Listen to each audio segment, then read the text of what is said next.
Hello, everyone, and welcome back to the Scaling Deep podcast. I'm your host, Lisa Princic, business strategist and membership expert. And I'm here with another amazing guest expert speaker today, Jenny Johnson, who's going to share with us her journey of her building her own membership. And I cannot wait. So, Jenny, welcome to the podcast.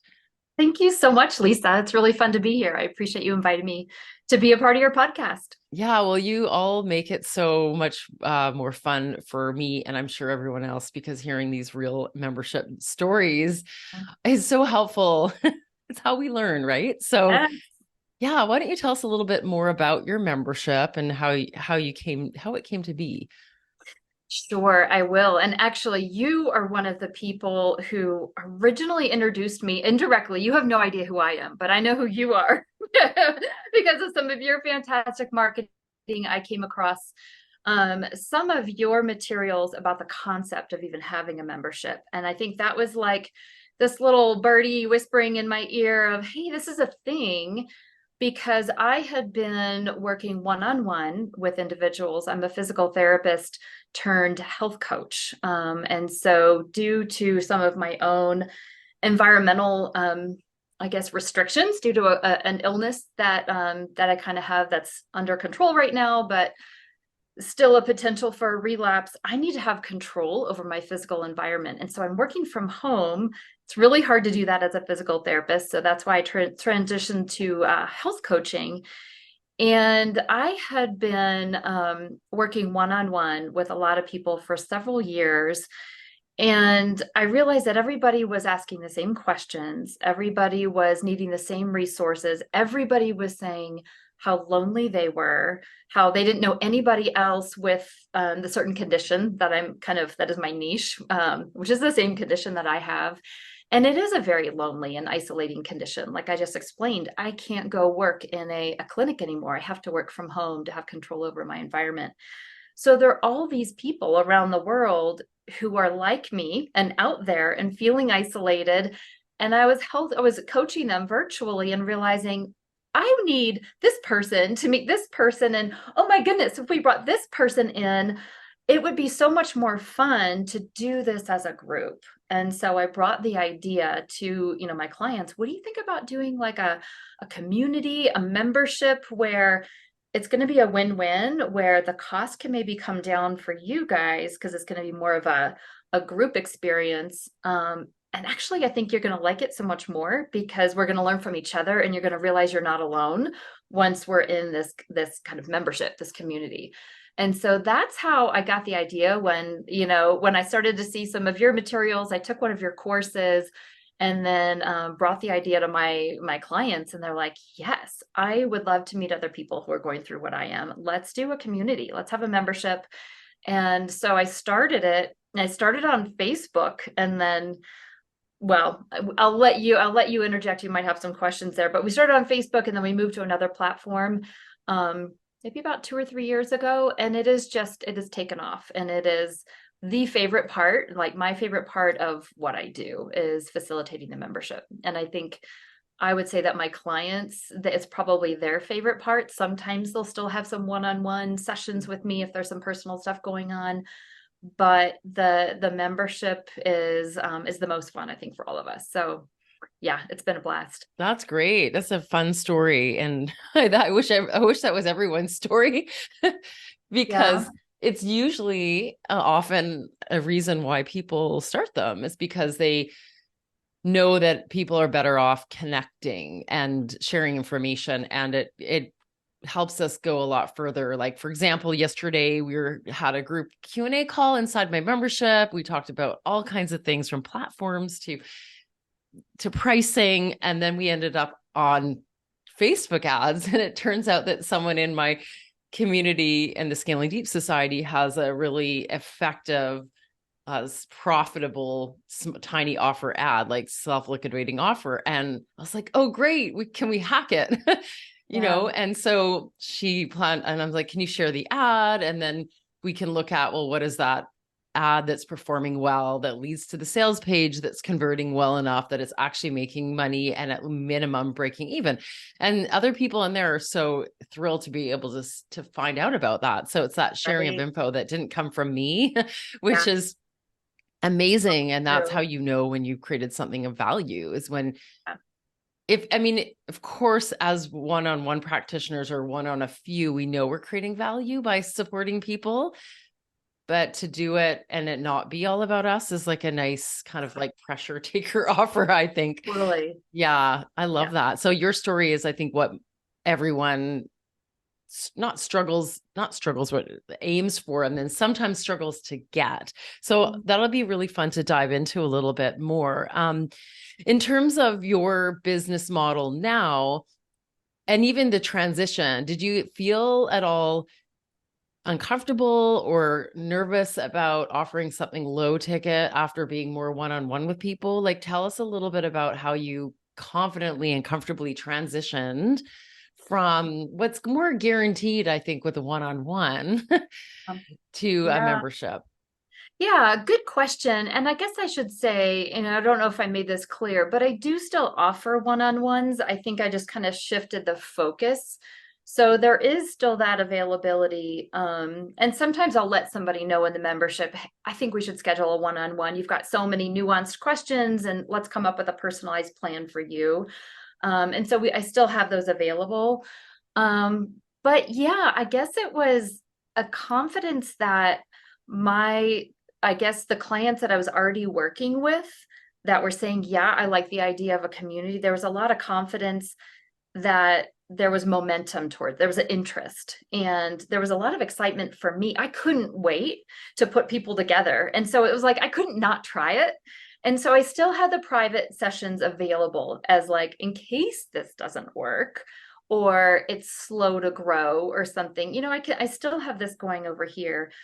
But my heart and my intentions and my hopes were so in this group because I couldn't wait to see people connect and to see just the energy that could be possible, the momentum and the group learning that could be possible. So yeah, I think I just couldn't not try. Yeah, It no, did that's an happen in the interesting background. that's an interesting way to put it, because I think depending on how big your audience is and who's and how warm they are and how many people you know and how the information might spread, it can be different, right? Like it can be challenging sometimes to take, like, even change what's on your website or push people in the Yeah. direction of saying, oh, I used to be selling this thing that was, an average of $1,000 per sale, and now I'm selling something that's an average of $50. I mean, I'm not saying those are those prices, and they don't have to be that different, but that can often feel a little bit uncomfortable when making the transition of saying, yeah, I could work with you one-on-one, but I also want to feed the community. Yeah. And so you're pushing people towards something that you're unsure of how long that lifetime value is. So I just wondering, if that was the case, but if it sounds for you like you were like, no, this is really the direction I'm going. And I think you knew, sounds like you had a lot of confidence that you were going to get uptake right away. I did. And I think that was helpful. So I wasn't totally starting from scratch. Like, I'm Yeah. going to build this thing and then see who comes. I already had kind of a collection of people who said, yes, I want that. And I think I started with like, 20 people maybe who were like, yes, I want that. I'm like, okay, so is it worth it to do this, even if there's only 20 people? And that's why I was like, okay, well, I've got to still have the private sessions going because that's not going to pay the bills if I'm only doing that. But I thought even if it's only 20 people, I'm going to do this, and this is going to just be awesome for these 20 people and for me, because I have so much more fun doing the group thing. Kind of like what you were saying, I can facilitate but then almost stand back and watch them and kind of inspire and share with each other, and I love that facilitation role. So yeah, I kind of just went with it with 20 people saying I'm totally in. And now I wouldn't say it's grown exponentially, but it's up to like 200 now, and that's been in maybe 3 years. So it's growing. I don't know if that's slow or fast. I honestly have no It, idea. it's But it's totally relative to your growth goals, because in a way it's grown quickly, but it doesn't sound like you've put in a ton of effort into scaling it. I don't mean effort. I mean, like, I can Right? kind of tell that you're not like, well, I grew this system because it's, I Yeah. think it Very sounds organic. like you've got a niche and an idea and people respect and like your approach, and you could be growing it a lot faster if you chose, because getting 20 people right away without having really complex marketing systems is a really good sign that you're onto something that has a potential to grow. And by when I say that, I mean, like, people obviously get the value, they can self-identify that this is for them, and it's doable for them at whatever level. Like, there's not a lot of heavy lifting or convincing, Yeah. which in different types of offers can be tricky. And like, even for a membership, like, I have a very distinct niche within online business, and you'd think it would be, wow, that's super easy for people to decide they want. But at the same time, I'm competing with people who are in a Facebook ads membership or in a some other tactic membership. They have other mentors and coaches, they have life coaches, they have other strategies. It's so there's and so many other marketing tactics. So it's interesting because it's, even though some niches feel like they're so niche that it would be obvious, it's less obvious. And sometimes it's more about the presence that you can create in some Yeah. of those other niches, and Right. recognition and authority building, or unless you have a niche that's like, oh, this is so obviously right for me. Right, right. And I think that's probably where mine is. Mine is a niche that is not going to be interesting or relevant to a lot of people. So like mass marketing to tons of people is not where I'm putting my energy. I'm putting my energy into just really serving my membership, the community well. And then it's growing organically through word of mouth and through kind of the professional community. I work closely with other healthcare professionals who serve this niche. And so they are hearing from the clients that we share how impactful this membership program is. And so then they're referring people to me. So I'm really not putting money or time into marketing. It's very organic. I think if I had a niche that was more expansive, more broad, it would be fun to be doing Facebook, like get a lot of people in, Or funneling had or in. relied on hooks because you have to describe your approach to it, Right. which is unique to a different way that they can get served by the same, not the same offer, but a different offer, or a different person could be offering a solution that is still helpful for them. And you would have to then come up with a unique way of saying it or getting their attention. And it sounds like you're not, or like, well, I'm not going to assume this. So are you the one and only? Like, do you think that you have, and maybe you could tell us a little bit more about what the membership actually does and who it serves, but Yeah. are you the only one around that offers that, or do you have a lot of competition? There's not a lot of competition. I think that there may be one or two other communities or kind of membership platforms that are offering similar services to mine to a similar community. So that's not a lot. There are people all around the world who have this medical condition that we serve. And, there's only two or three professionals serving those individuals within like a membership program. That's, there's not a lot of competition. And so I think that's partly why I don't do a lot of the big marketing. I just let my network Yeah. kind of refer to me, and it's working.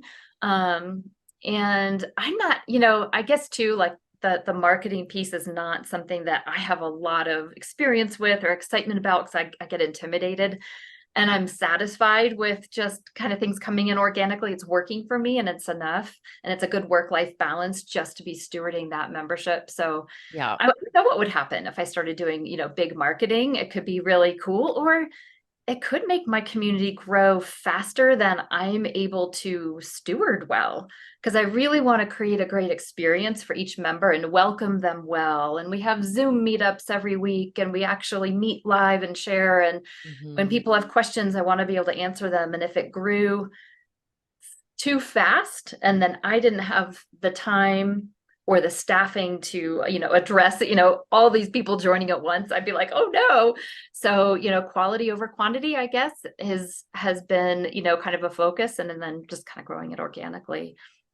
Well, you get to play in the membership more when you're not doing as much marketing or sales. If you're not worried about marketing or sales or like that sustainability aspect of it, you get to play inside the community. So a good question to ask in that case is like, what is working well in your community? Maybe you could give me like a sense of your price range. Yeah. So the price range is the most popular pricing point. I do have several different entry points depending on kind of like the commitment level of the client and other packages they may have purchased with me and different things like that. But $40 a month is kind of like the classic. Okay, so less than 50 kind of. Yep. Okay, Yep. but not tiny. So that interesting because I love to hear in a way what people offer for their price points. Yeah. So you were saying you have weekly calls. Now that's quite a heavy load, or I Yeah. would say big commitment, not heavy. I mean, an hour a week is, I mean, not a big deal. I love doing calls. Do you think do you find that energizing? Do you ever feel like that? Wow, that's a lot. Maybe I need to pull back a little bit because I want to take a week off. How do you work that? That's a really good question. I think it's important to evaluate that is if we are building a membership or a community, asking, are we ourselves going to be providing all of these direct services, and how do we feel about that? Like you said, is that energizing or is that depleting? Do we have people on staff with us who are going to be doing some of that work? And that's clear to the members that it's not going to be all, coming from you. Um, I have checked in with myself on this, and I've noticed that facilitating the community is my favorite part of the day, and it's my favorite part of the week. And so, yeah, so our meetups are actually an hour and a half on Zoom per week. And then we have a community platform that I host on Mighty Networks. And so on there, usually there's maybe one post that I make per day, and it may be a poll, like a member poll that's relevant to maybe a topic that's important to us. And it might be a poll where everybody can say, here's what I do, or here's what I think, or here's how I'm addressing that right now. So we do member polls. I do a Tuesday tip. So every Tuesday I put a really high value, relevant tip that my community, I think they really like those. If I was posting them every day, it might be like information overwhelm, but they know on Tuesday, they're going to get a high value tip from me. On Mondays, it's like a Monday meme. You're just kind of an encouraging, yay, it's Monday. And then on Friday, there's a post. Sunday, there's a consistent post on wellness. So there's kind of like, I'd say most days there's some kind of a post that's consistent. So again, every Monday is a certain type of post, every Tuesday, every Wednesday, so that the members start to be able to figure out like, okay, I know what to expect on this day. I'm going to get like a wellness post, or I'm going to get, a poll. And so that's not a lot for me. I can preload those at the beginning of the month and even do multiple months. If I'm going to be out of town, I can preload those posts. I just took a 6-week trip with my family to Europe. And I told my membership that I'm taking a break. And I did bring their membership. I have 2 tiers of membership. One tier is the people who just get access to the content. So just the, whatever I post on Monday, Tuesday, Wednesday, and then they can communicate with each other, kind of like in a Facebook group. So it's just the digital platform. And then the next tier is the people who get the content plus the meetups, the weekly Zoom meetups. And so I took everybody down to the base level membership for the 6 weeks that I was out of town. And I just said, look, we're not going to do Zoom meetups for 6 weeks. You're still going to get all of the posts. I preloaded all of those ahead of time. You're still going to get posts. I'll still be checking in and answering questions, but I'm taking off. And people were so encouraging. They're like, thank you for modeling for us how to have like healthy balance in the world. And if you were trying to log into a Zoom meeting from like Turkey, we would think like, wow, is that what we really need to do in life, is take our vacation and still work, satisfy everybody and keep everybody happy. And so it was really neat that I actually got encouragement from my members. Like, thank you for, like we want you to take a break. It makes sense because you recognize them and you accounted for that with your other tier, which is pretty unique. So, I mean, that's an interesting way to do it, because instead of thinking, well, how the heck will I do that? And how do I get their permission? You Right. just said, here's what the offer is for now, which I think is fantastic. I love that. It's a great way to do it. It's like, by the way, I'm making this up to you in Right. reducing the amount you're paying. No, I love that. So I think that's great. And I do think people don't mind if there's like one less call or if you've shifted a week. I was just curious to know how you do that. And I think noting that you're doing a different tier for calls and not having calls, which is interesting because it does give a level of community to that top tier. But I'm curious to know what the percentage of people are who are in one versus the other. So it's about 75% who are in the top tier. Okay. Most people So opt for. that's your main membership and the main thing you sell. And then perhaps people who are really on a tight budget or just know that they're not going to show up on any calls, time zone, whatever. They're just like, Yep. but it's not the main thing. Like people really do like the calls. Right, right. And that's the main reason why most people join is less for the content and actually a little bit more for the community. Um, so yeah, so they value those Zoom meetups, and there's content in the Zoom meetups. There's a lot of Q&A and problem solving, but they want that loneliness that they feel to Mm-hmm. be mitigated, that to see people live, to be able to share, here's what I'm going through this week or this month, and work on that in real time with other live-ish human beings, on Zoom, I think is what my community is craving. So yeah, that's the most popular.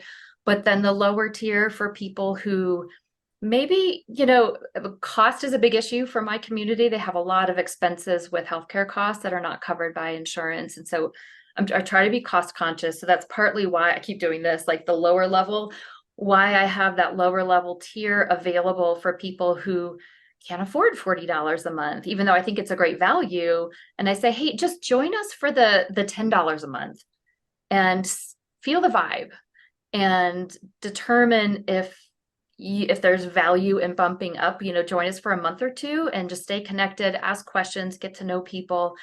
And if you're not connecting with the vibe of the group, then you're glad you didn't spend the 40, and you don't, it's a month to month subscription. So they can just, discontinue their membership. Most Yeah. people start at that $9.99 and within 3 months they bump it up to the Oh, 40. interesting. So that's And they're like, interesting to note. okay, yeah, I see Yeah. what's going on here. I want to join Yeah. the meetings. Yeah.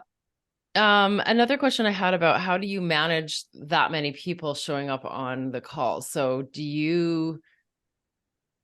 I mean, I don't know how many people show up. So how many people do show up on the regular, and is a lot of the same people? How do you manage that? How do you get all the questions asked? I'm curious to Yeah. know, because even at a couple hundred people, if you had a really high show up rate, that's a lot. So how do you manage that? And that's a really good question, and something that I'm always considering in the back of my mind as I grow. What am I going to do when too many people show up to a weekly call? So we did used to have it at an hour, and we bumped it up to an hour and a half to accommodate more people.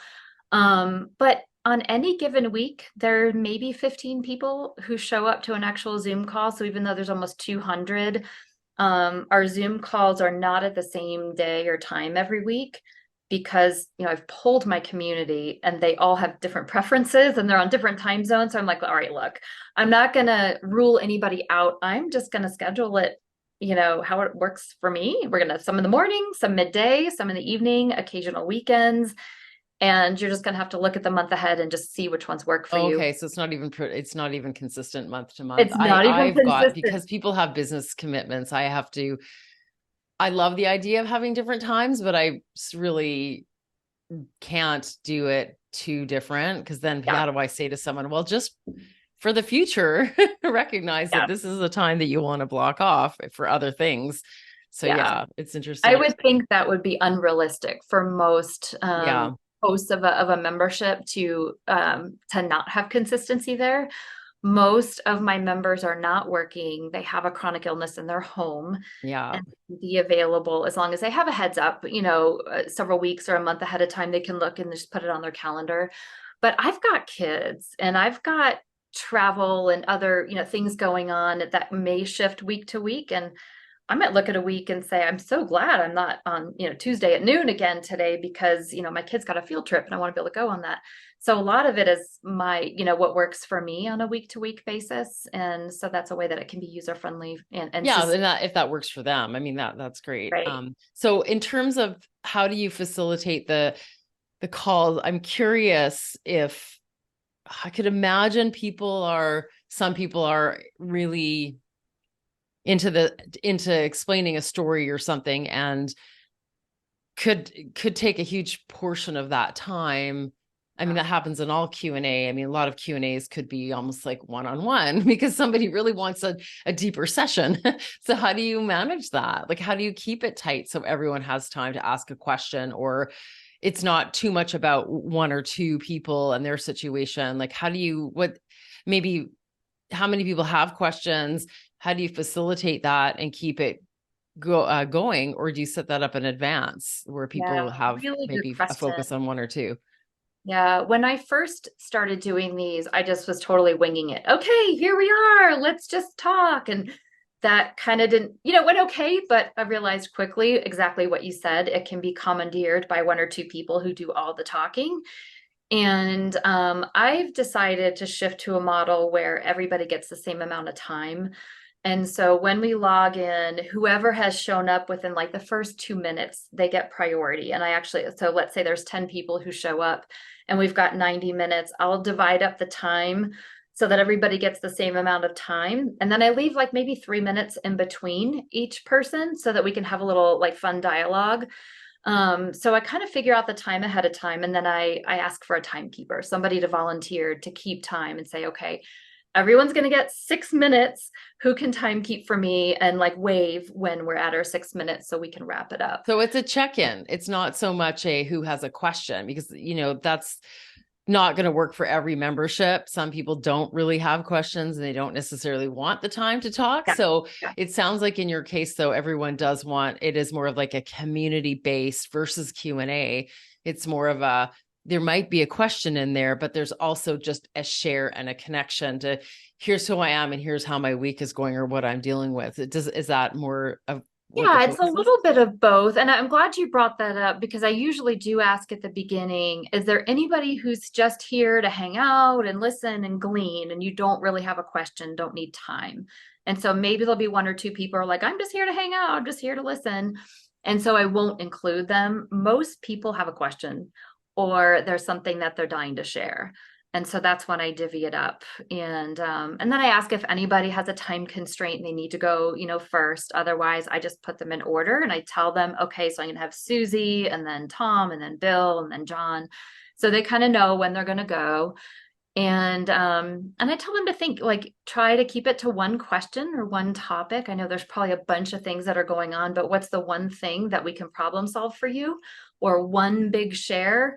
And that's helpful because a lot of times people are like, well, then there's this and with this and this, like, okay, we can't solve 6 problems in 5 minutes for you, but choose one thing to bring to the group. And I call it collective coaching. Like we Well, it as is coaching. I was collective, going to say, this sounds a lot yeah, like group coaching it is. It is. and hot seats. Yeah. It's Yeah. great. And so people learn from each other because a lot of times someone will ask a question and there's all these other people like, oh yeah, I had that question too. I'm so glad you asked that. But we all speak into it because a lot of us have gone through what that person might be asking, and we could say, here's what worked for me. So adding in that time for some dialogue, between each person's turn, if you will, is helpful because we really can, whether it's just listening and holding space for somebody who needs to be heard or problem solving, like we Mhm. really can get a lot done if we're efficient. And I think the fact that you're not the timekeeper is really great It because is.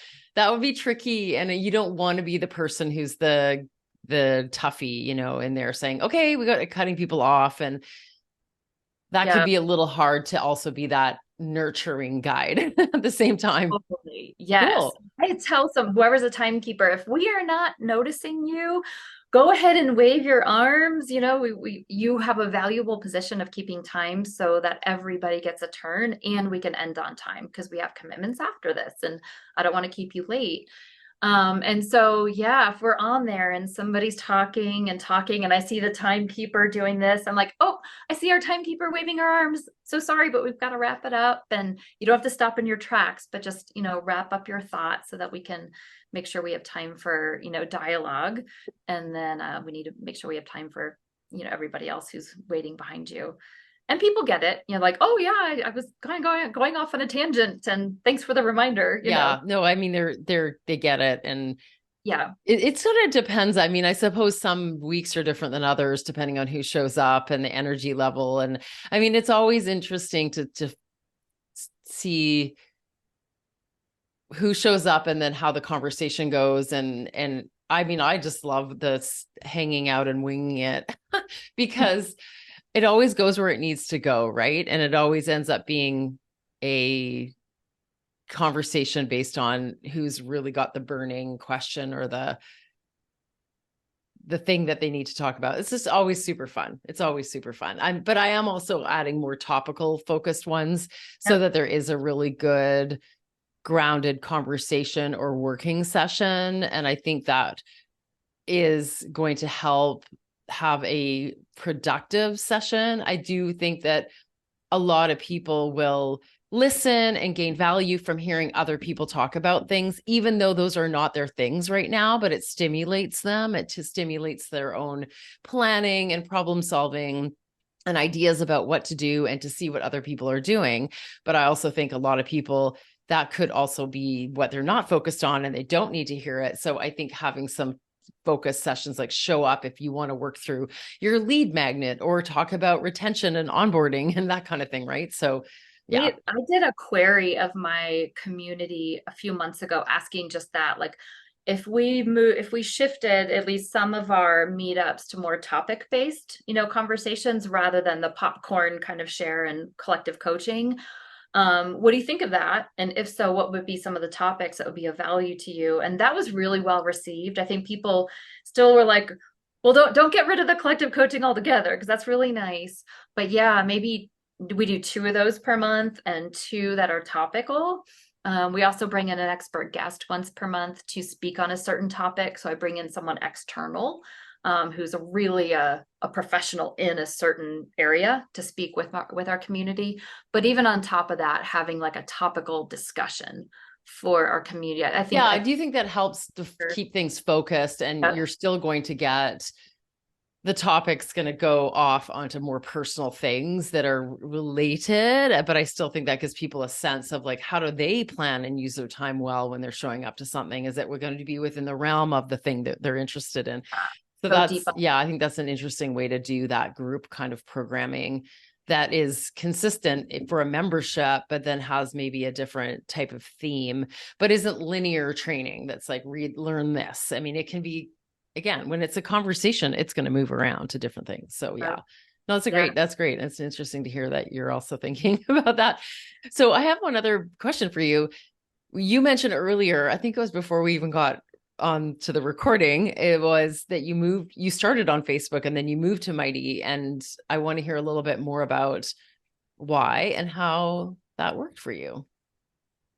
Yeah. So I had a few clients who were expressing interest in the membership, but they're, for whatever reason, not on Facebook or not fans of Facebook, didn't like some of the privacy issues, didn't like how maybe they get lost in no man's land on Facebook and were trying to not log, And so one person brought that up and I kind of thought, oh, well, maybe it's just not for you.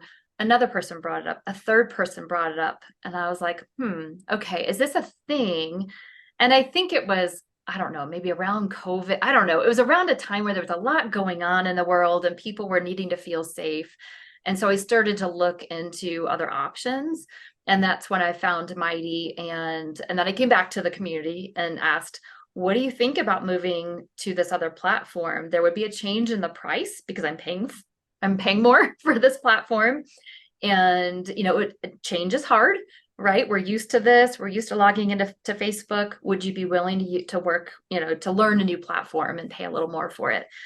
And I got good feedback, even from the people who originally didn't tell me they were bothered by Facebook. They were like, yeah, let's do it. And so that was actually my biggest I guess, risk is moving platforms just because people don't like change. But that was also when we were small enough. I think I only had like maybe 40 members at that time. So it was small enough that we were pretty tight and we kind of all encouraged each other to move as a group and no person left behind. Come on over. Like, you got to stay with us. And so it was small enough for me to manage and really hold people's hand as they made that transition and help people understand the new platform. So now it's a no-brainer. When people join, that's the new platform. Oh yeah. Yeah. But yeah, No, that might be and how do you very, like it? Like, do you enjoy it better? Is it more, it's, I mean, obviously the planning and the of the posts and the polls, like it just makes much more sense, doesn't it? From a moderator perspective, is it's designed for it, right?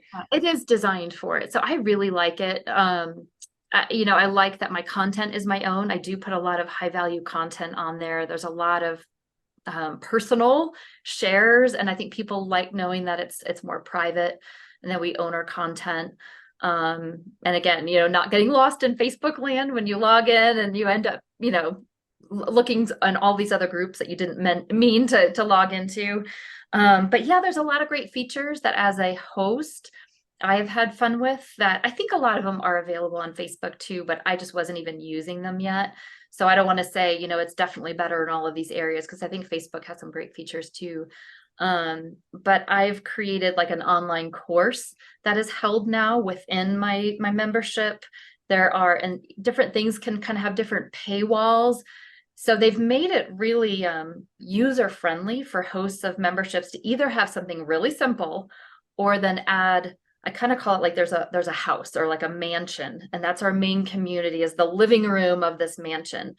But there are rooms that you could go into where there are certain conversations going on, or maybe courses that you could buy. Oh yeah, like it's got everything. I mean, it's a great Yeah. platform. Yeah, no, for So sure. And for courses and content, and Facebook doesn't do that well. It means that's doubling up. I was just curious. It's more from that perspective of, I mean, I would say all the platforms are superior to Facebook for a membership. People have a concern about switching or just the engagement. And I think in your case, they might not be business professionals and or entrepreneurs who are used to having a million different apps, but because their number one struggle is this condition, they are going to go where they need to get the support they need. So it's, and I think in general, it comes down to this usefulness factor. If you've got a very useful membership and people need it, it's worth logging in, regardless of where it is. It doesn't matter where it is. Like, it just doesn't. yeah, that's true. That's true. Yeah. Yeah. And so in your case, a lot of the B2C ones are, you do a little bit better on Facebook, but because I think yours is so niched, and that's part of it. It's a consideration because of the niche, that if it was a broader health and wellness one, or something that chronic condition that was a symptom of many different things, like it could be more difficult to be somewhere different. I mean, Yeah. in a way, you do want to be where people are naturally. Yeah. So yeah, it sounds like that was a great move. And I just love having, I mean, I'm on Heartbeat and there's just so many features that makes it so much easier for me. Like Yeah. Right. a weekly digest, so I don't have to do a weekly email. Yeah. Yeah. I mean, So there's all pretty, kinds of yeah, stuff, user right? friendly for the host too. Right. Yeah, and that's what I found. It has events on there. I set the events on, they go into my calendar. Anyone else who subscribe to the calendar, it will go into theirs, or they'll just respond to the event RSVP. And so it's just, that's that, like, not doing 10 things to get Oh, like one thing communicated. yes. Yep. That sounds Yeah. great. Yeah, no, it's great. It's great. I mean, they all have it, right? So awesome. Well, thank you so much for sharing the whole story of your membership. I still don't know the name of it. Tell us the name of Yeah, it. sure. It's called the SIRS Healing Collective. So Nice. SIRS is the name of the health condition that we all share. And I'm trying to bring in that theme of like, we're a collective. We're here not just for the top down. There is that. I'm providing content Yeah. and support, but there's a community here. And so we're here to be a collective, to go through something really hard together. And that's really the hook for most people. People are wanting solidarity in my particular niche. That's what they're looking for. And so that's what gets them to, Yeah. And the you know, name, having it right in the name is makes a lot of sense, because you're very much pulling in people who are self-identifying, and you don't have to lure them in. Very product aware, I would say. So you're not doing that typical, which is not like anyone else I'm going to advise. Anyone else, you've got to get into the pain points. I mean, you still do, but it's still like you're helping people identify your solution and your product with their issues. And that is, when there's many different options and many different products and solutions, you've got to do that a little more slowly. But I think in your case, they're just like, I know my condition. I know I have, you're not helping them identify their condition. that's They already really know true. it. So that I'm not you've got I'm that not telling solution. them here's where your pain points are. They already Yes. know, and they're Yeah. looking for solutions. So that is unique, and it makes it easy on my part. I can just provide, here it is, come. There's not a lot of like convincing why you need it. People already know, and they identify that way. I think that's a really good way to put it. That's the Yeah. best. That's Yeah. the best membership idea. And honestly, the best products out there serve a problem that people are already aware of, that they already know about solutions, and they're evaluating what kind of support to get. And those are the easiest, but they're rare. So, I mean, it's great to have an example, but it is rare that there aren't a million different solutions. And that's just the micro niching, right? Like even in anything we can micro niche. I mean, I could be micro niching even more in my membership, and it just hasn't made sense, because I get all kinds of people with all kinds of memberships and all kinds of ideas about it and price points and backgrounds. So I'm like, it doesn't make sense. But in some cases, businesses can start super niched if we're brave enough to do it. Yeah. Yeah. Yeah. Yeah. Yeah. Awesome. Well, So where well can said. people find you online? Yeah. So, well, my business website is simplifiedwellnessdesigns.com. And on there, there's a tab all about the SIRS Healing Collective. So if anybody listening happens to have SIRS, if you even know what that means, then you probably do. But yeah, I'm at Simplified Wellness Designs on Instagram and Facebook, and that's my website as well. Well, thanks so much for sharing your story with us today. Really appreciate it. It was great to be here. Thanks for all that you do, Lisa.